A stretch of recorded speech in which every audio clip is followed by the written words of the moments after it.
Hello, Pisces. Happy New Year. Welcome to your January forecast. I'm your astrologer, Maria D. Simone.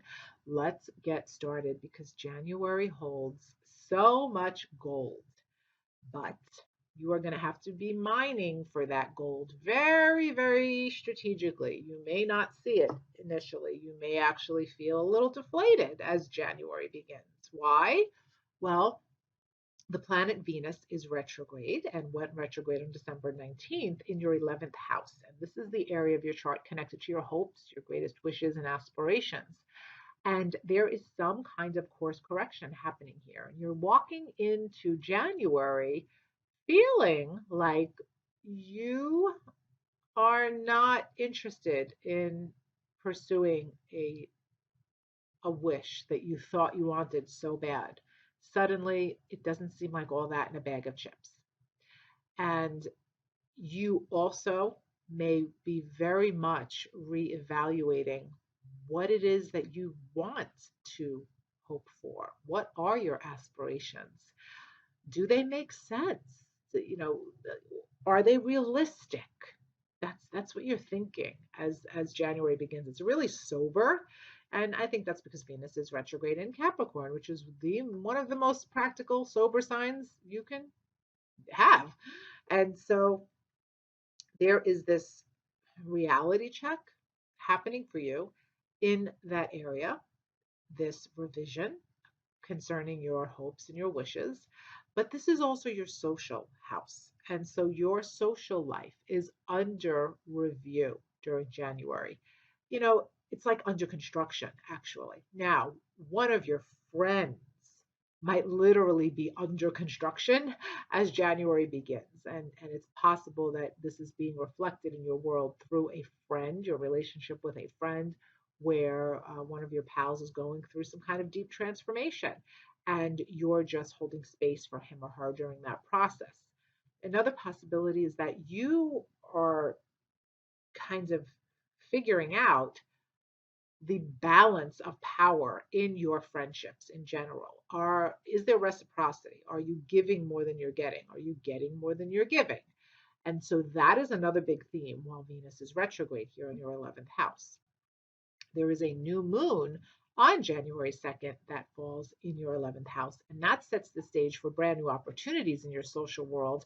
And also, it's planting the seed of realization that, oh, hey, I do have this new dream, this new aspiration that I want to set into motion. And it might not look like anything from my past, but that's okay. I have something new I want to move towards. And you're going to start moving towards that, but you're really not going to take the most action until the end of the month. And that's because on the 24th, Mars enters your 11th house, and Mars stimulates what it touches. It makes it go into motion. And then Mercury will be retrograding into your 11th house. And on the 29th, Venus goes direct. So there's a lot of 11th house activity that peaks at the end of January. And this is when you're probably having that falling out with a friend, if a friend of yours no longer meets that value system of yours, or if you feel that you and this friend, you're not having a reciprocal relationship, that it's one-sided, okay, this friendship may blow up at the end of the month.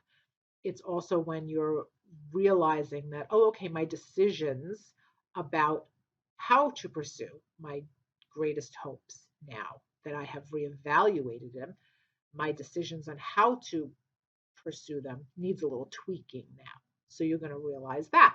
And you're going to rapidly tweak them. You're going to make fast progress here in this area of your life.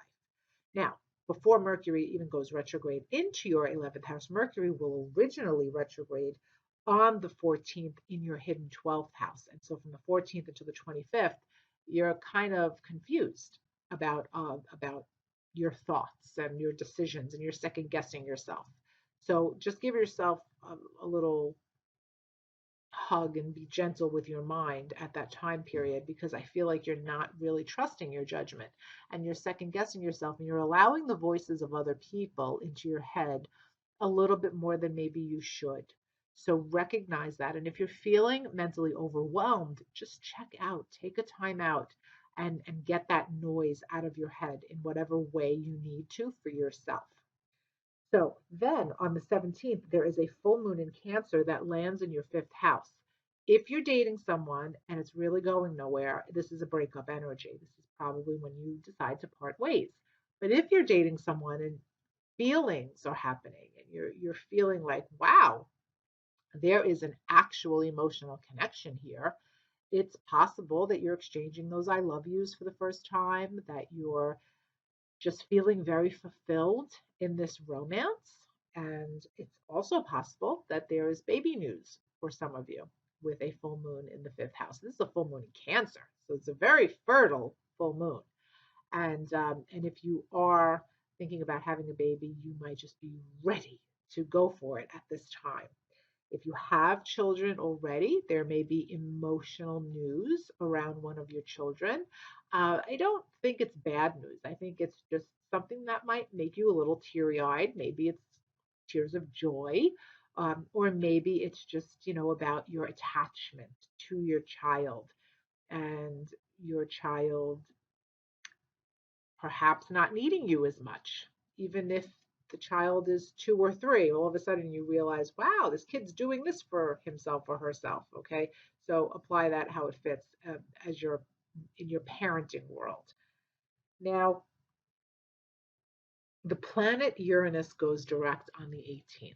And Uranus has been in your third house of communication and the mind for several years now and will remain here until 2026. But the fact that Uranus is going direct on the 18th is going to jumpstart some kind of progressive learning situation or mindset that you have, decisions. You're going to make fast decisions, sudden changes of your mind are happening. And I do think you're going to excel in learning anything that is unusual, including astrology, something scientific, unusual languages, perhaps, things that are not common to learn. You excel at learning now, and you're learning it quickly. So keep that in mind and use this energy in that way. Okay, so guys, there's a lot in January, very heavily focused on your greatest hopes and dreams, on your friendships and your social connections. And I think you're making major progress in this area of your life by the end of the month. And you're going to see that moving forward into February.